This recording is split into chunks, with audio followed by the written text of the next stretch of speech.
আমার বরকে বললাম পুজো সামনে চলে এসেছে, চলো কিছু শাড়ি কিনে নিয়ে আসি। কিছুই তো কেনা হয়নি এবারে। তো আমার বর বললো এবারে শাড়ি কিনতে হবে না। তো আমার মেজাজটা পুরো বিগড়ে গেল। বিগড়ে যাওয়াটা স্বাভাবিক, একটা পুজো, তাহলে পুজোর সময় আমাকে শাড়ি কিনে দেবে না, আমার তো মেজাজ গরম হয়ে গেল। তারপরে হঠাৎ দেখছি বিকেলবেলাতে আমার বর কী করলো, একটা রেনকোট নিয়ে এসেছে। হ্যাঁ, রেনকোট নিয়ে এসেছে। দিয়ে আমি বললাম রেনকোট নিয়ে কি হবে?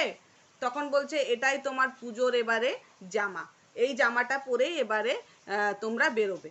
তো আমি বলছি কেন, আমাকে শাড়ি কিনে দেবে না? বলছে এবারে তো বৃষ্টি হবে, এবারে 3,000 4,000 টাকার দামে শাড়ি কিনে কি করবে?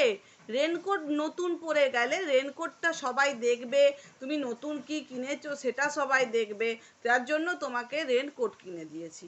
তো আমি কিছুক্ষণ ভাবলাম, তারপর ভেবে দেখলাম যে হ্যাঁ, ঠিকই বটে, আমার বর আমাকে বিরাট ভালোবাসে, তাহলে সেই জন্য আমাকে রেনকোটটা কিনে দিয়েছে। এবারে আর শাড়ি টাড়ি কিচ্ছু কিনি নাই, রেনকোটেই কিনেছি।